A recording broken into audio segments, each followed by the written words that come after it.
नमस्कार मेरे प्यारे विद्यार्थियों, आपका अपना channel reading time A satisfactory solution of GK.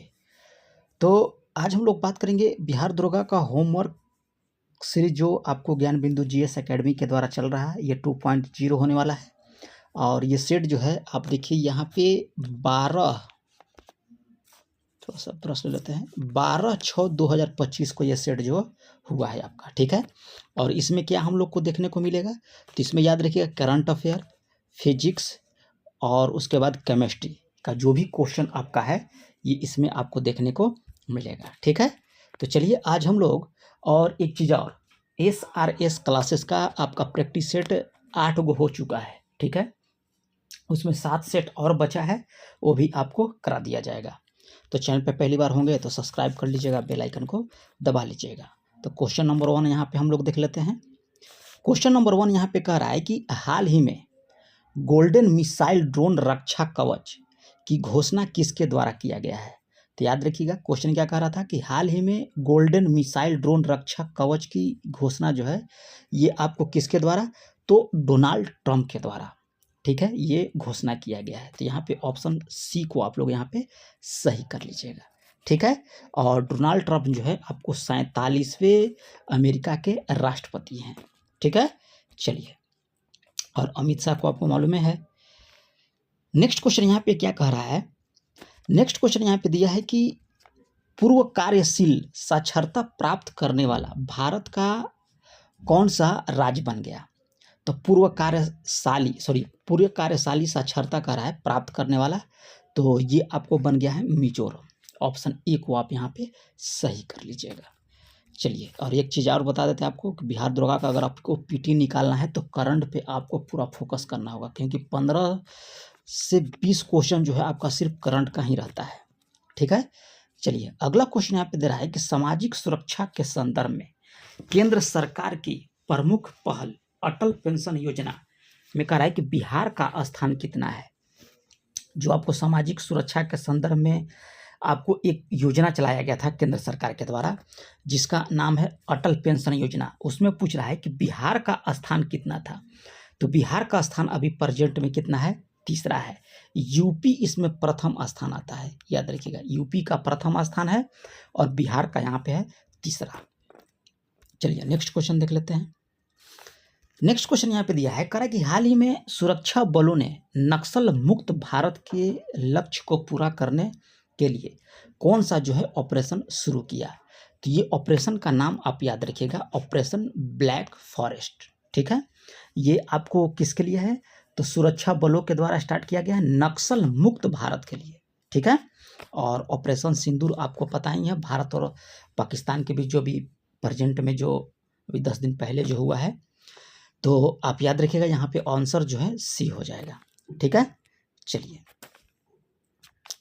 Bihar सरकार ने कहा है कि गन्ने को समर्थन देने हेतु अंतर्राष्ट्रीय स्तर का गन्ना अनुसंधान केंद्र कहाँ जो है आपको स्थापित करने की बात की है। तो ये आपको समस्तीपुर में, ठीक है।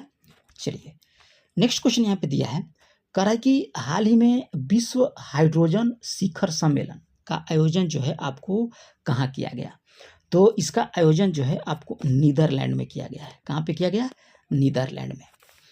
नेक्स्ट क्वेश्चन कह रहा है कि नीति आयोग की 10वीं गवर्निंग काउंसिलिंग की बैठक की अध्यक्षता जो है प्रधानमंत्री नरेंद्र मोदी के द्वारा की गई। इसका थीम आपको क्या रखा गया है। तो याद रखिएगा कि इसका थीम जो रखा गया है विकसित भारत के लिए विकसित राज्य @2000 यानी कि 2047, ठीक है। ऑप्शन ए को आप यहाँ पे सही कर लीजिएगा, ठीक है। और यहाँ पे दिया है योग कार दिया, ये गलत है, योग for one nation and one health, ये आपका योग दिवस का थीम है, ठीक है। तो यहाँ पे ऑप्शन ए को आप यहाँ पे सही कर लीजिएगा। और मेरे द्वारा डिस्कस किया जा रहा है, अगर आपको जरा सा भी अच्छा लग रहा है तो चैनल को सब्सक्राइब कर लीजिएगा, क्योंकि सपोर्ट आप कीजिएगा तभी हमको अंदर से मोटिवेशन मिलेगा और आपको अच्छे अच्छे प्रैक्टिस सेट हम कराएंगे। और जो भी बिहार लाइब्रेरियन का वैकेंसी है और उसके भी अगर आपके पास है डिग्री, आप चाहते हैं कि प्रैक्टिस सेट हो, जिसमें एक सेट हम आपको डाल चुके हैं, यूथ कंपटीशन का एक प्रैक्टिस सेट आपको डाल दिए हैं जिसमें 50 क्वेश्चन लगभग है। उसको भी जो है जल्दी ही वैकेंसी जब आएगा तो उसको जो है अपडेट कर दिया जाएगा। ठीक है, चलिए आगे देखिए, हाल ही में ब्लू इकोनॉमिक सहयोग के लिए समझौता किसके बीच हुआ है? तो ब्लू इकोनॉमिक की बात कर रहा है, तो ये आपको भारत और मॉरिशस के बीच हुआ है। किसके साथ? भारत और मॉरिशस के बीच। दुनिया का कह रहा है कि सबसे बड़ा डेटा सेंटर कहाँ बनाया गया है? तो ये आपको बनाया जाएगा कहाँ पे? तो अबू धाबी में, जो दुनिया का सबसे बड़ा डेटा सेंटर होगा। नेक्स्ट है कि राष्ट्रीय उद्योग समागम 2025 का आयोजन कहाँ और किसके द्वारा किया जा रहा है? तो ये आपको कहाँ पे किया जा रहा है? तो याद रखिएगा कि जगदीप धनखड़ के द्वारा जो है मध्य प्रदेश में किया जा रहा है। ठीक है, ऑप्शन ए को आप यहाँ पे सही कर लीजिएगा। नेक्स्ट क्वेश्चन कह रहा है यहाँ पे कि हाल ही में ब्रिटेन के लिवरपूल विश्वविद्यालय ने कहाँ अपना परिसर खोलने की घोषणा किया? तो ब्रिटेन के लिवरपूल विश्वविद्यालय ने कह रहा है कि अपना परिसर खोलेगा, यानी कि शाखा खोलने की बात कही है। तो ये आपको बेंगलुरु में। ठीक है, चलिए हाल ही में कह रहा है कि रक्षा और व्यापार पहल के अंतर्गत विमान वाहक पोत, ठीक है, प्रौद्योगिकी सहयोग पर समझौता किन देशों के बीच किया गया है? तो ये आपको भारत और अमेरिका के बीच। ऑप्शन बी को आप यहाँ पे सही कर सकते हैं आप। ठीक है, यहाँ पे दिया है सिंपली पाल राष्ट्रीय उद्यान के संदर्भ में कुछ कथन दिए गए हैं। ठीक है, उसमें से आपको चुनना है कि कौन सा कथन आपका यहाँ पे सही दिया गया है। ठीक है, तो यहाँ पे कह रहा है कि उड़ीसा के चौथे राष्ट्रीय उद्यान के रूप में अधिसूचित किया गया है। किसको? सिंपली पाल को। या डायरेक्ट आपसे पूछेगा कि सिंपली पाल राष्ट्रीय उद्यान कहाँ पे है? तो ये आपको पड़ता है उड़ीसा में, और ये चौथा राष्ट्रीय उद्यान जो है इसको दर्जा दिया गया है। तो ये आपका बिल्कुल सही कथन है। फिर कह रहा है कि हाल ही में इसे भारत के 107वें राष्ट्रीय उद्यान के रूप में भी सूचित किया गया है। तो ये भी आपका कथन है, यानी कहने का मतलब है कि उड़ीसा का चौथा हो गया और ओवरऑल भारत का कितना हो गया? 107 हो गया। तो यहाँ पे दोनों कथन आपका सही है, तो आप ऑप्शन सी को सही कर लीजिएगा। ठीक है, चलिए आगे कह रहा है कि हाल ही में चर्चा में रहा चंद्र एक्सरे वेधशाला किस अंतरिक्ष एजेंसी का मिशन है? तो ये आपका है नासा का। ठीक है, नासा कहाँ का है? तो अमेरिका का है। और इसरो कहाँ का है? तो भारत का है। संयुक्त राष्ट्र विकास कार्यक्रम यूएनडीपी के द्वारा हाल ही में जारी मानव विकास रिपोर्ट 2025 का शीर्षक क्या है? तो 2025 का शीर्षक आपको हो जाएगा चुनाव का विषय एआई के युग में लोग और संभावनाएं। तो ऑप्शन सी को सही कर लीजिएगा। स्वामित्व योजना जो हाल ही में कह रहा है कि चर्चा में रही, का मुख्य उद्देश्य क्या है? तो इसका उद्देश्य था ग्रामीण क्षेत्रों में आवासीय संपत्तियों का कानूनी स्वामित्व प्रदान करना। तो ऑप्शन बी को आप यहाँ पे सही कर लीजिएगा। फारस की खाड़ी को कह रहा है कि फारस की खाड़ी को अरब की खाड़ी के रूप में आधिकारिक तौर पर नाम बदलने की योजना किस देश के राष्ट्रपति ने बनाई है? तो ये आपको किस देश के राष्ट्रपति? तो याद रखिएगा संयुक्त राज्य अमेरिका के राष्ट्रपति जो हैं ये किए हैं। मई 2025 में कराया कि प्रधानमंत्री ने अमरावती में कई विकास परियोजना की आधारशिला रखी, जो कि किसकी नई राजधानी है? तो ये आपका हो जाएगा आंध्र प्रदेश का। ठीक है, चलिए आगे देखिए कि वेब्स 2025 के संदर्भ में कह रहा है कि निम्नलिखित कथनों पर विचार कीजिए और जो कथन सही है उसको आपको टिक करना है। तो इसमें है कि यह मुंबई में आयोजित होगा, केवल एक यहाँ पे आपका सही है, कथन 1। चलिए आगे है कि बेसल रॉटरडम और स्टॉकहोम कन्वेंशन 2025 के पक्षकारों के सम्मेलन जो 2025 BRS कॉप्स के संदर्भ में कह रहा है कि कौन सा कथन यहाँ पे आपका सही दिया गया है। ठीक है, तो यहाँ पे आपका दोनों कथन गलत है। ठीक है, याद रखिएगा ऑप्शन डी को आप यहाँ पे सही कर लीजिएगा। प्रोजेक्ट सिक्योर के संदर्भ में कह रहा है कि कथन पर विचार कीजिए और जो कथन सही है उसको आपको यहाँ पे टिक करना है। तो यहाँ पे कह रहा है कि स्वीडन में लॉन्च किया गया था, ये आपका यहाँ पे गलत है, ये स्वीडन में लॉन्च नहीं किया गया था। इसे समुद्री जल से कार्बन डाइऑक्साइड को अवशोषित करने के लिए डिजाइन किया गया है। तो ये आपका यहाँ पे कथन सही है, यानी कि केवल 2 यहाँ पे राइट हो जाएगा। किस केंद्रीय मंत्रालय ने डिपो दर्पण पोर्टल लॉन्च करने के लिए एक संयंत्र की घोषणा की? तो ये आपका उपभोक्ता मामले, खाद्य और सार्वजनिक वितरण मंत्रालय के द्वारा। नेक्स्ट यहाँ पे कह रहा है कि कौन सा पांडुलिपि 2025 में यूनेस्को की memory of the world register में जोड़ी गई? तो ये आपका हो जाएगा भागवत गीता को और भारत का नाट्यशास्त्र को। ठीक है, यहाँ पे ऑप्शन ए को सही कर लीजिएगा। आगे दिया है कि विझिंजाम अंतर्राष्ट्रीय डीप वाटर बहुउद्देशीय बंदरगाह के संदर्भ में कराएगी कौन सा कथन सही है? तो यहाँ पे सही आपका हो जाएगा कि यह त्रिवेंद्रमपुरम में स्थित है। केवल 1 आपका यहाँ पे सही दिया गया है। आगे दिया है कि मई 2025 में प्रधानमंत्री ने अमरावती में कई विकास परियोजनाओं की आधारशिला रखी है, जो किसकी नई राजधानी है? ठीक है, तो ये आप कमेंट करके बताइएगा, क्योंकि ये क्वेश्चन पहले भी हो चुका है। ठीक है, चलिए आगे क्वेश्चन देख लेते हैं। 26 अरुण 3 जल विद्युत परियोजना के संदर्भ में कह रहा है कि कौन सा कथन यहाँ पे सही दिया गया है? तो सबसे पहले हम आपको बता दें कि अरुण 3 जल विद्युत परियोजना जो है कह रहा है कि भूटान में है। ये आपका गलत है, क्योंकि ये अरुण जल विद्युत परियोजना जो है आपको पड़ता है अरुणाचल प्रदेश में। ठीक है, तो ये कथन आपका गलत हो गया। दूसरा है कि इस परियोजना को भारतीय सार्वजनिक क्षेत्र के उधम SJVN लिमिटेड के द्वारा निर्मित किया जा रहा है। तो ये आपका कथन सही है, यानी कि यहाँ पे 2 कथन केवल सही है। अप्रैल 2025 में कहा है कि भारत ने किस देश को ब्रह्मोस सुपरसोनिक क्रूज मिसाइल प्रणाली की दूसरी खेप भेजी है? तो ये आपको फिलीपींस को। याद रखिए कि पहला और दूसरा खेप फिलीपींस को भेजा गया है, लेकिन अब जो है मतलब कहने का मतलब है कि पहले समझौता फिलीपींस किया था, नेक्स्ट में समझौता किसके साथ किया है? तो इंडोनेशिया के साथ किया है। आगे दिया है कि कौन सा ऑक्सीकरण अभिक्रिया नहीं है 28 का? तो यहाँ पे सोडा की बोतल खोलना, ये आपका ऑक्सीकरण अभिक्रिया नहीं है।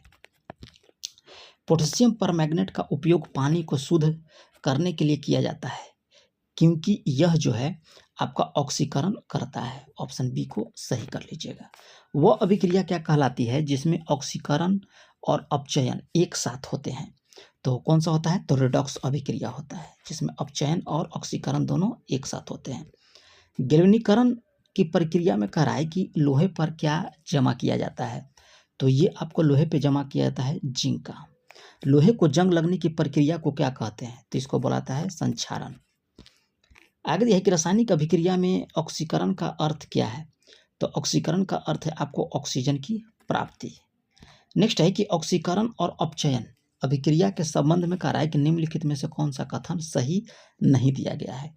तो ऑप्शन ए को यहाँ पे आप गलत कर लीजिएगा, क्योंकि ये जो है गलत है। ठीक है, चलिए कौन सा गुणधर्म कह रहा है कि ऑक्सीकरण अभिक्रिया के संबंध में सही नहीं दिया गया है? तो ये हाइड्रोजन परमाणु जोड़ता है, ये आपका यहाँ पे गलत दिया गया है। ठीक है, चलिए 35 हो गया। 36 नंबर देख लेते हैं। और अभी चैनल को सब्सक्राइब कर लीजिए और लाइक बटन को भी दबा लीजिए, और कहाँ पे क्या हम गलती कर रहे हैं वो आप कमेंट पे हमको सुझाव जरूर दीजिए, ताकि हम जो है अगला वीडियो लाएं उसमें हम उस चीज़ को सुधार कर दें। ठीक है, जंग को निर्माण रोकने के लिए कह रहा है कि कौन सा यहाँ पे विधि जो है गलत विधि दिया गया है? तो ये हो जाएगा क्रिस्टलीकरण। ठीक है, चलिए पुरानी किताबों को कह रहा है कि पन्ने का रंग जो है भूरा हो जाता है। आगे घर में किताब आपका होगा पुराना, तो देखेंगे उसका पन्ना जो होता है भूरा टाइप का हो जाता है। तो इसका कारण क्या है? तो कारण यही होता है कि सेलुलोज का ऑक्सीकरण हो जाता है। आगे देखिए वनस्पति तेल को वनस्पति घी में परिवर्तित करने के लिए कह रहा है कि किस विधि का प्रयोग किया जाता है? तो ये किया जाता है आपको हाइड्रोजनीकरण विधि का। वनस्पति तेल से वनस्पति घी, ये भी आपका हो जाएगा हाइड्रोजनीकरण, यानी कि दोनों क्वेश्चन एक ही है। चलिए आगे दिया है कि लोहे पर जंग लगने का मुख्य कारण क्या है? तो जो लोहा पे जंग लगता है इसका मुख्य कारण क्या हो सकता है? तो ये हो सकता है ऑक्सीकरण और ऑक्सीजन के साथ रासायनिक अभिक्रिया, यानी कि डी को सही कर लीजिए। निम्न में कह रहा है कि कौन सी धातु पर ऑक्साइड की परत होने की वजह से जंग नहीं लगती है? तो ये आपको एल्युमिनियम की। आगे देखिए वह प्रक्रिया जिसमें पानी के पाइप को जंग से बचाने हेतु उन पर जिंक धातु की परत चढ़ाई जाती है, तो यह क्या कहलाती है? तो ये आपको कहलाएगा यसद लेपन। क्या कहलाएगा? यसद लेपन। पोटेशियम परमैंगनेट का प्रयोग जो है पेयजल को शुद्धिकरण के लिए किया जाता है। क्यों किया जाता है? तो यह पानी में घुली हुई अशुद्धि सोख लेता है। ठीक है, चलिए आगे देख लेते हैं। वह अभिक्रिया जिनमें ऑक्सीकरण तथा अपचयन एक साथ संपन्न होते हैं, तो क्या बोला जाता है? तो ये आप कमेंट करके बताइएगा, क्योंकि यह क्वेश्चन ऊपर भी रिपीट हुआ है। लोहे पर जंग की परत के जमाव की प्रक्रिया को क्या कहा जाता है? तो ये आपको बोला जाता है यसदलेपन। ठीक है, चलिए यहाँ पे करा है कथन पर विचार कीजिए और जो कथन सही है उसको आपको टिक करना है। ठीक है, तो यहाँ पे हम लोग देख लेते हैं। करा है कि अधातु में इलेक्ट्रॉन ग्रहण ग्रहण करने की प्रवृत्ति होता है, इसलिए वे ऑक्सीकारक हैं। तो यह आपका सही है। धातु इलेक्ट्रॉन को त्यागता है, ये भी आपका सही है, जिसको अकारक बोला जाता है। तो ये दोनों कथन सही हो जाएगा। याद रखिएगा कि इस टाइप का क्वेश्चन आपको प्रीवियस ईयर पेपर में हुआ है। ठीक है, इसलिए इसको अच्छे से 1-2 बार वीडियो को रिपीट कर लीजिएगा, आपको सारा वीडियो में ही याद हो जाएगा। ठीक है, इसको पीडीएफ डाउनलोड करने की जरूरत नहीं है। अगर पीडीएफ आपको चाहिए तो हम टेलीग्राम पे डाल देंगे। टेलीग्राम चैनल का लिंक जो है आपको वीडियो को डिस्क्रिप्शन में मिल जाएगा, आप वहाँ से डाउनलोड कर लीजिएगा। ठीक है, और 47 क्वेश्चन कह रहा है कि जब तांबे की छड़ को सिल्वर नाइट्रेट विलयन में डुबोया जाता है तो विलयन का रंग बदलकर नीला हो जाता है। तो ऐसा इसलिए होता है, तो किस लिए होता है? तो याद रखिएगा कि ये होता है कि CuAg की अभिक्रिया यानी कॉपर जो है सिल्वर की अपेक्षा अधिक आसानी से जो है अपचयित हो जाता है, यानी कि रिड्यूज हो जाता है, जिसके कारण जो है उसका रंग बदलकर नीला हो जाता है। आगे दिया है कि किसमें क्लोरीन की ऑक्सीकरण अवस्था +1 होती है? तो ये आपका हो जाएगा हाइड्रोक्लोरिक अम्ल के। आगे दिया है कि अकारक एक पदार्थ है जो, यहाँ पे दिया है ढेर सारा कथन और इसमें कह रहा है कि कौन सा कथन सही होगा। ठीक है, तो ये क्वेश्चन यहाँ पे जो दिया गया है ये क्वेश्चन गलत है। ठीक है, सर के द्वारा जो है गलत किया गया है, तो हम भी इसको गलत कर दे रहे हैं। आगे देख लेते हैं हम लोग 50 नंबर। 50 नंबर में कह रहा है कि कौन सा एक असत्य दिया गया है। ठीक है, तो असत्य इसमें है कि ऑक्सीकरण अवकरण अभिक्रिया में परमाणु के कोर इलेक्ट्रॉन भाग लेते हैं, ये गलत दिया गया है। ठीक है, भाग नहीं लेते हैं। आगे दिया है कि अवकरण या अपचयन एक ऐसी रासायनिक अभिक्रिया है जिसमें क्या होगा? तो विद्युत धनात्मक समूह के अनुपात में वृद्धि होती है। तो ऑप्शन ए को आप यहाँ पे सही कर लीजिएगा। ऑक्सीकारक एक पदार्थ है जो, तो क्या होता है? तो एक दिए गए पदार्थ में मूल तत्व के ऑक्सीकरण अंक को बढ़ाता है। तो ऑप्शन बी को आप यहाँ पे सही कर सकते हैं। प्रेशर कुकर में खाना कम समय में बनता है, तो ये आप कमेंट करके बताइएगा, क्योंकि यह लॉलीपॉप क्वेश्चन है। ठीक है, चलिए, हाइड्रोजन से भरा रबड़ का गुब्बारा जब वायु में ऊपर जाकर फट जाता है, तो इसका कारण क्या है? तो कारण यही होता है कि वहाँ पे वायु दाब जो है आपका घट जाता है, जिसके कारण जो है वह फट जाता है। तो ऑप्शन डी को आप सही कर लीजिएगा।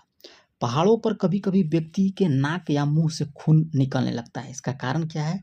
तो कारण यही है कि ऊंचाई जैसे जैसे बढ़ता है वहाँ पे वायुमंडलीय दाब घट जाता है और शरीर का दाब जो है बढ़ जाता है, जिसके कारण नाक या मुंह से ब्लड जो है निकलने लगता है।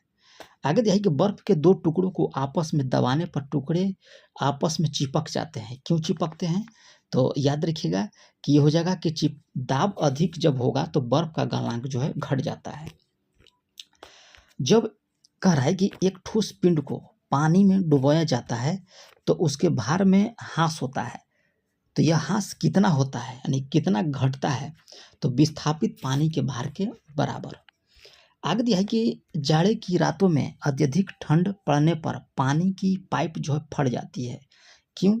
तो उसका आयतन जो है आपका क्या हो जाता है? तो याद रखिएगा कि आयतन जो है बढ़ जाता है, जिसके कारण जो है पानी की पाइप जो है फट जाती है। रेल पटरी के नीचे लकड़ी या कंक्रीट की जो चौड़ी पट्टी लगाई जाती है, क्यों लगाया जाता है? तो याद रखिएगा कि जब ट्रेन पार हो तो उसका दबाव कम हो। ऑप्शन डी को आप यहाँ पे सही कर लीजिएगा। जब बैरोमीटर का कह रहा है कि पारा अचानक गिर जाता है तो किस बात का माने क्या होने की संभावना अधिक हो जाती है? तो इसमें क्या हो जाएगा कि आंधी तूफान की संभावना बढ़ जाती है। ठीक है, चलिए, अगला है कि एक द्रव बूंद गोलीय आकार धारण कर लेती है। ठीक है, तो किस कारण? तो ये आपको हो जाएगा पृष्ठ तनाव के कारण। ठीक है, चलिए आगे देख लेते हैं।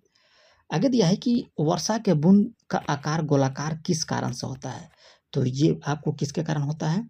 तो ये भी आपको हो जाएगा पृष्ठ तनाव के कारण। कोई भी नाव डूब जाएगी यदि वह पानी को हटाती है अपने आयतन के बराबर। अगर वह नाव हटाएगा तो नाव जो है पानी में डूब जाएगा। समुद्र में कह रहा है कि प्लवन करते आइसबर्ग का कितना भाग समुद्र की सतह से ऊपर रहता है? तो ये आपका हो जाएगा 1/10 भाग ऊपर रहता है और 1/9 भाग पानी के नीचे रहता है। आगे देखिए कि बादल किस कारण से कराए कि वायुमंडल में तैरता है, तो निम्न घनत्व के कारण। ठीक है, चलिए आगे देख लेते हैं। तैराक को नदी के मुकाबले समुद्र पानी में तैरना आसान क्यों होता है? क्योंकि समुद्र के जो पानी का घनत्व होता है वो आपका अधिक होता है, इसके कारण। Option C. बंद द्रव के किस भाग पर डाला गया दाब सभी दिशा में समान रूप से संचरित होता है? तो यह नियम किसके दा है? तो यह नियम जो है आपको पास्कल का नियम है। दूध से क्रीम निकालने पर क्या होगा? तो दूध से जब आप क्रीम निकाल लीजिएगा तो दूध का घनत्व जो है आपका बढ़ जाएगा। कह रहा है कि किस पदार्थ का उपयोग पारदर्शी कंटेनर बनाने के लिए आमतौर पर किया जाता है? तो ये आपको कांच का। ठीक है, आगे दिया है कि ठोस और गैस के कणों में प्राथमिक अंतर क्या है? ठीक है, तो याद रखिएगा कि ठोस कण गैस के कणों की तुलना में अधिक घनीभूत हो जाते हैं। आगे यहाँ पे कथन दिया है और आपसे पूछ रहा है कि सत्य कथन को आपको यहाँ पे टिक करना है। ठीक है, 71 का। तो यहाँ पे आपको हो जाएगा कि पदार्थ के द्रव्यमान होता है और यह स्थान घेरता है, सही है। और आगे दिया है कि हवा जो है पदार्थ है, भले ही वह अदृश्य है, तो ये भी आपका सही है। जल पदार्थ एक रूप है, ये भी आपका सही है, यानी कि ऑप्शन ए को सही कर सकते हैं। सामग्री के प्रकारों को कह रहा है कि उनका सही उदाहरणों को मिलान कीजिए। ठीक है, 72 का। तो यहाँ पे हो जाएगा पारदर्शी। तो पारदर्शी कौन सा हो जाएगा? तो ये हो जाएगा पारदर्शी हो जाएगा आपको कांच का गिलास। फिर अपारदर्शी लकड़ी का दरवाजा। फिर परभासी ये आपको हो जाएगा बंटूर पेपर। और चमकदार आपको हो जाएगा तांबा और मुलायम हो जाएगा स्पंज।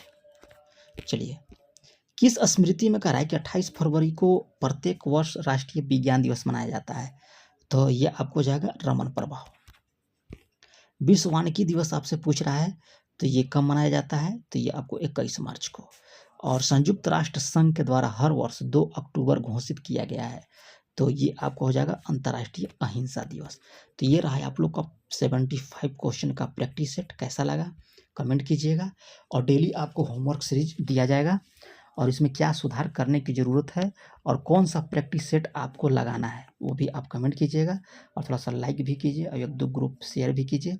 तो मिलते हैं नेक्स्ट वीडियो में, तब तक के लिए धन्यवाद।